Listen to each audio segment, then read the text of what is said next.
সম্মানিত সাংবাদিক বন্ধুরা, আসসালামু আলাইকুম রহমতুল্লাহ। আমাদের নির্বাচনী প্রচার অভিযান ছিল। প্রায় 1 থেকে 150 মোটরসাইকেল নিয়ে আমাদের প্রচার অভিযান চলছিল। আমার গাড়ি সেখানে ছিল। গাড়ি বহন নিয়ে আমরা যাচ্ছিলাম চর গড়গড়ি এলাকা, আলহাজ মোড় বলে ওটা। আমরা চলে গিয়েছি, ফেরার পথে দেখি এই হাবিবের লোকজন।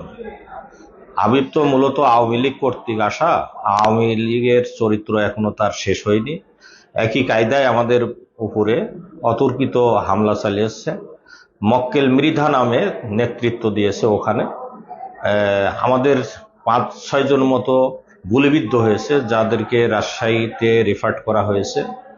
আর অন্তত 50 জন মতো আহত হয়েছে, ইনজুরি হয়েছে, মাথা ফেটে গেছে, রক্তাক্ত হয়েছে।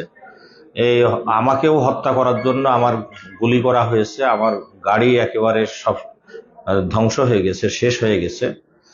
ন্যাক্কারজনক এই ধরনের কাজ করছে, যেটা ইতিপূর্বেই হাবিব এই ধরনের কথাবার্তা বলছিল যে এই নৃশংসতা চালানো হবে, বর্বরতা চালানো হবে, গুলি চালানো হবে, জনগণকে ভোটের কেন্দ্রে যেতে দেবে না।